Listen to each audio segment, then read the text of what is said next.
Vivre à la campagne, tout le monde en rêve. Mais voilà, quand il faut faire garder les enfants, faire ses courses ou même acheter une simple baguette de pain, le rêve peut parfois se transformer en cauchemar. Il n'y a rien. Tu as besoin d'une boîte à allumettes, il faut se déplacer.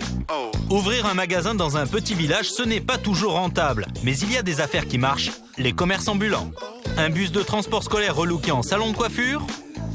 Un supermarché dans un camion de 10 tonnes qui vient juste en bas de chez vous. Ou encore ce véhicule transformé en halte garderie et qui se déplace de village en village. Avec une bonne dose d'imagination, beaucoup de volonté, un peu d'huile de coude, ces commerçants d'un nouveau genre ont monté un business qui roule. Elimer, à côté de Metz. Pour faire ses courses, on n'a pas vraiment le choix. Ici, il y a une seule épicerie, celle d'Olivier.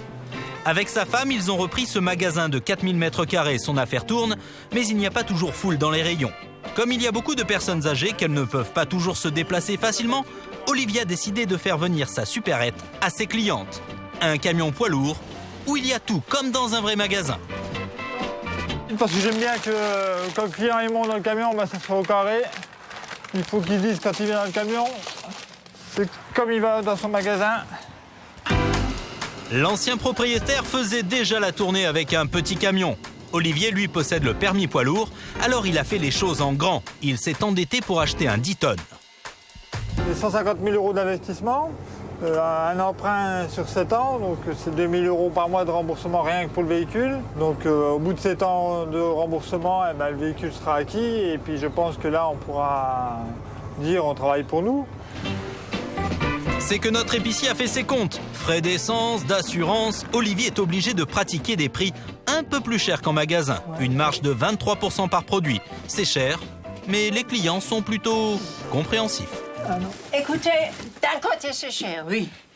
Si on va dans un grand magasin, j'accepte. Mais s'il faut avoir un chauffeur, s'il faut partir, la voiture, alors c'est pas cher du tout. Finalement, tout le monde s'y retrouve. Et pour fidéliser ses clients, Olivier va encore plus loin. Une livraison dans son salon. Il suffit de laisser son panier sur la porte avec la liste des courses à l'intérieur. Ça veut dire qu'on a besoin de mon service. Encore plus fort qu'Internet, il a inventé le concept d'épicier majordome. Voilà, petit porte-monnaie avec la liste, on range les sous, on remet la monnaie et on va ranger les commissions dans le placard. La margarine. Avec Olivier, le client est roi. Merci. Bonne journée, à la prochaine, merci. Pas le temps de parler de la pluie et du beau temps, c'est qu'il faut en faire des clients pour arriver à rembourser son prêt. Ces mamies dépensent en moyenne 40 € pour remplir leur panier. Alors pour augmenter ses ventes, Olivier a des petites techniques d'épicier. Aluminium, ça rouille pas et je vous promets que ça balaye. Hein.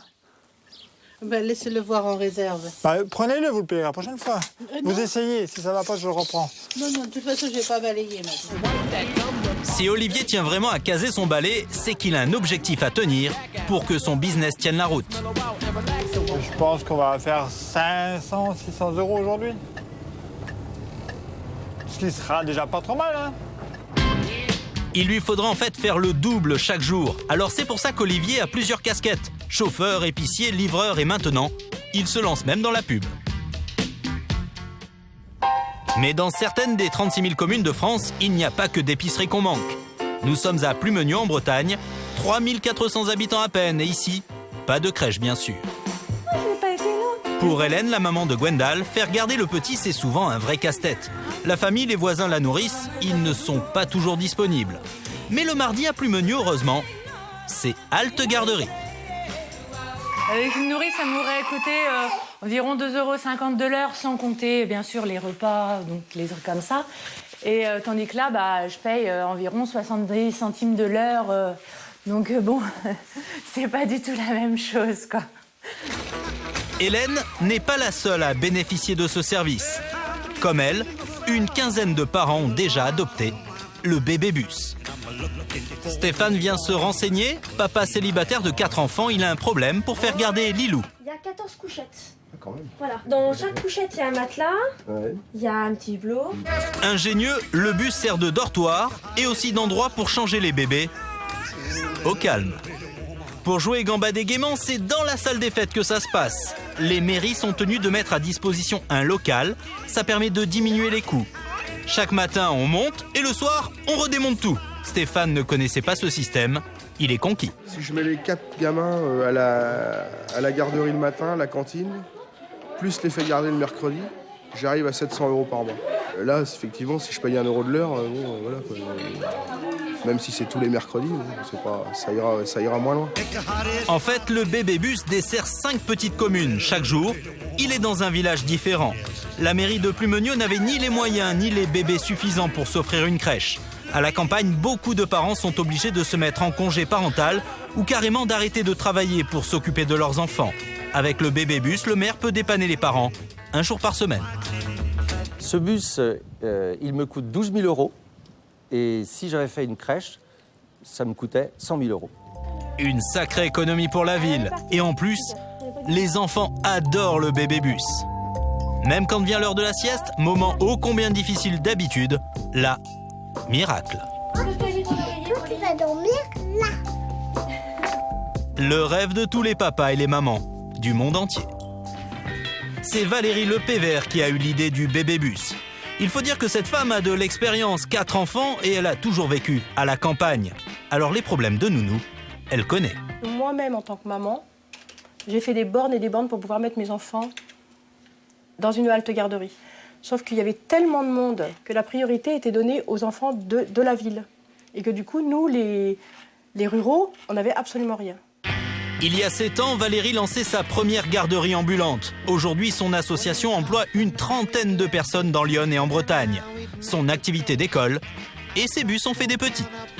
Alors, le chiffre d'affaires que dégage un bébé-bus, c'est à peu près 140 000 € à peu près par bébé-bus. Donc aujourd'hui, on en a 5. Elle peut sourire, ça fait tout de même 700 000 € et elle ne compte pas s'arrêter là. Un 6e bébé-bus serait dans les tuyaux. Décidément, le bus, c'est un bon moyen d'aller chercher les clients là où ils sont. Surtout dans les endroits où il y a un manque flagrant de service à la personne.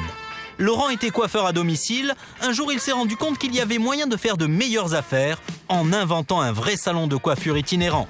Le Tifferbus était né. La coiffure domicile, vous avez une telle perte de temps entre une cliente ou un client et un autre, puisqu'il nous faut nous déplacer. Pendant qu'une couleur va poser ou une permanente ou un travail technique, je peux me permettre de coiffer une autre personne.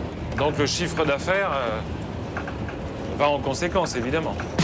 Aujourd'hui, c'est à Soman qu'il coupe les cheveux.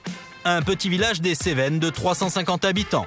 Ici, il y a bien une mairie, une poste, une épicerie, mais bien entendu, pas de coiffeur. Alors tous les mardis, Laurent se poste sur la place du village. Et en plus, il ne paye pas l'eau et l'électricité. C'est la mairie qui régale. Dès qu'on peut en payer un petit peu moins, on va le chercher, c'est sûr. En moins de 5 minutes, tout est installé. Et les clients sont déjà là. Brushing pour madame, couleur. Petit rafraîchissement pour monsieur.